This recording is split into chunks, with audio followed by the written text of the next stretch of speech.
Heyo, what's up sa inyo mga kapengyo? At today meron na naman tayo napakainit na reaction video. Good evening sa inyong lahat, Luzon, Visayas at Mindanao. At syempre sa mga kapwa nating OFW around the world. At sa mga solid kapengyo natin na patuloy sumusuporta, nagla-like, nagko-comment at nagsishare ng mga reaction video natin. Maraming salamat po. At dito nga, Rendon Labador nag-post 8 hours ago, kanina lang tong umaga mga kapengyo, fresh na fresh, no, na sinabi nga niya na nagpadala ng araw itong ABS-CBN cooperation dito kay Rendon Labador, no? At parang sinasabi pa niya dito, hulaan natin kung ano, pero syempre basahin na muna natin. Itong naging caption niya nga dito, sabi niya, may dumating na envelope sa office from the content creator ABS-CBN. Ano kaya ito? Ayaw kong mag-artista kasi negosyante talaga ako at ayaw ko ng scripted as much as possible. Puta,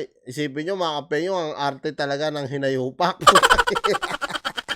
Ayaw pa mag-artista, choosy pa talaga. Ang forte ko lang naman ay ipaglaban ang tama at iboses ang mga mahihina. Pero if ever na matutuloy kung ano man to, isa lang masasabi ko, ako ang tatapos sa era ni Coco Martin. Puta. Ayop ka talaga, Rendon. Ang taas talaga ng level mo, no? Hindi ka talaga maabot kahit sinong tao. Talagang walang makapantay sa'yo, Rendon. Ang tibay, ang kunat mo talaga, puta. At dito mga kapengyo hindi pa natapos yan. Hindi pa natapos yan. Pero ito mga kapengyo, kasi nakapunta na talaga ako doon sa fitness army nila. Nakamit ko doon si Jormel, yung kanyang kapatid. At talagang kanila tong fitness army na to. Second floor, yes, ano ka ng elevator, no? Diyan sa may center BGC. At ito nga mga kapengyo, no? Nag-comment pa to. Ang lupit talaga nito ni Rendo, no? Talagang wala nang magawa siguro to. O hindi asarin si Coco Martin, no? Sabi niya dito, ano kaya yan? Bukas ko na i-check kasi busy ako ngayon. Ang makahula, isasama ko sa project if ever. Hashtag stay motivated. Ang malupit nito mga kapengyo, mamaya pagbukas niya, demand letter pala. Yun ang pinakamatindi doon. Tapos, syempre, nakalagay sa envelope, ABS-CBN. Tapos, pagbukas niyang ganon, demand letter pala. Meron pang ulit na envelope. Talagang delikado ka, Rendon. Maniwala ka. Dahil sa ginagawa mo kay Coco Martin, no? At dito nga, mga kapengyo. Tol, ano nagawa mo? Oh, naglalaro ako. Bakit? Ano ba nilalaro mo? Aba, itong bagong labas ng Epoch Game, tol, na kung saan pwede ka manalo ng 10 to 50,000 pag swinerte ka. Wah, maganda yan. Ituro mo naman sa amin yan. Aba, napakadali lang manalo rito, tol. Unang-una sa lahat, i-download mo muna ang Epoch Game at pagkatapos mo ma-download to, mag-register ka. After mo mag-register, syempre, ilagay mo ang iyong cellphone number. Pagkatapos mo ilagay ang iyong cellphone number, lagay mo rin syempre ang iyong personal password. After mo mailagay ang iyong personal password, ilagay mo rin syempre yung ating referral ID. At pagkatapos niyan, magsisend sa'yo ng code doon sa cellphone number mo. Tayo na, pwede ka na maglaro. Ba, very easy pala yan. Oo, sobrang easy. Gusto mo, subukan natin. Etong paborito kong laro na color game. Ba, sige nga pa, tignan nga pa, paano yan? O sige, una sa lahat, panonoorin mo muna siya. Siyempre, kumbaga para ka rin nasa peryaan, pipintahan mo muna kung ano ba yung madalas na lumabas na kulay.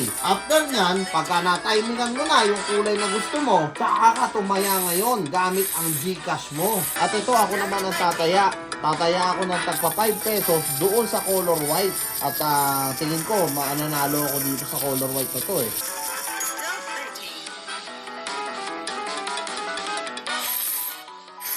At ayan, makikita mo, nanalo rin ako, tol. Ba, very easy pala yan. Tsaka hindi ka na kailangan pumunta ng bangko, no? Oo, hindi na kailangan. Sa Gcash lang, maglagay ka lang ng pera, kahit 100 pesos lang, subukan mo lang. After nyan, magiging doble ang iyong 100 pesos pagka sinerte ka dito sa Epoch Game. Kaya napakadali lang itong Epoch Game, tol. At sigurado ako na magugustuhan nyo ang mga palaro nila rito. Dahil hindi lang color game ang pwede mong laruin dito. Iba-ibang game pa ang pwede mong malaro dito sa Epoch Game. Aba, ayos pala talaga yan, ha? Yan ang sinasabi ko sa iyo, utol. Kaya ano pang hinihintay nyo, mga kapengyo? Mag mag-download na kayo at mag-register na dito sa Epoch Game. Nandyan na sa description ko down below. Register na! Si Sir Jack, no? Talagang, ito yung sinasabi ko sa inyo nung nakaraan pa, na talagang sinasabi nga dito at sinisigaw nito ni Sir Jack na meron nga raw utang etong si Rendon Labrador. At kung totoo man yun, kung totoo man yun, dapat talaga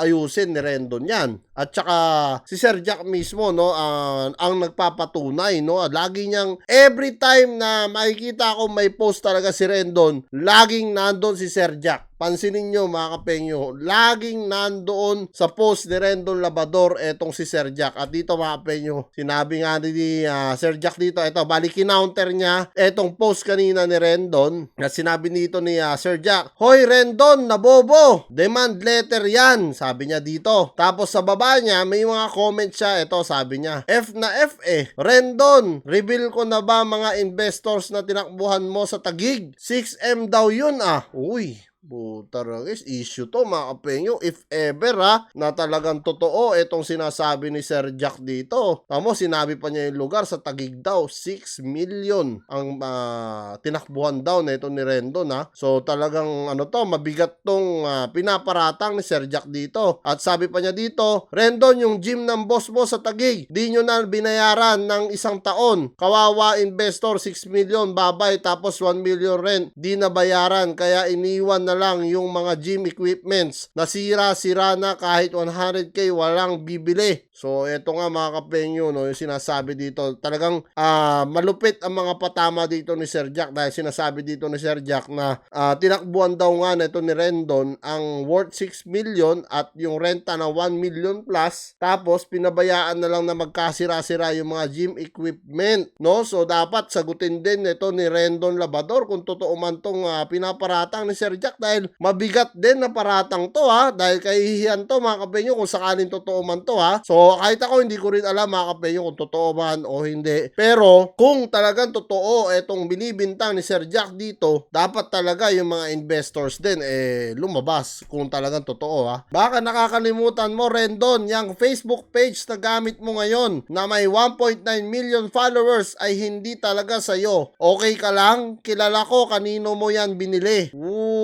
Puto rogis mga barat dito ni Sir Jack Talaga napakalalim ng mga binabanggit dito ni Sir Jack mga kapengyo. Sa ngayon, wala pa tayong clue kung sino yung tinutukoy talaga ni Sir Jack. Pero kung mapapansin nyo sa reaction video ko nung last week, nakita nyo rin si Rob Moya naglabas din ng video na sinasabi nga nito ni Rob Moya na may pinagkakautangan nga daw itong si Rendon Labrador. Pero mismo si Rob Moya hindi pa rin siya talaga totally 100% sure. Dito lang din siguro siya kay Sir Jack bumabase, no? At ito nga mga kapengyo, napakadami kasing nagtatag sa akin ito, napakadami nagme-message na Boss JB Tan, pakigawan mo naman na reaction video yung sinasabi dito ni Sir Jack Gaming kay Rendon Labrador. At ito nga, sabi rin ni Sir Jack dito, "Alam mo bang may kaso ka ng multiple estafa Rendon? Post lang ng post para kunwari inosente. Minsan naaawa din ako personalin ka Rendon, sa totoo lang. Di naman ako magkakapera sa iyo Pero itong post ko na ito ay para kalabitin ka sa mga kalokohan mong umaapaw na. Pahinga ka na Rendon. Pag di mo na kaya, higa ka lang tapos wag ka nang huminga."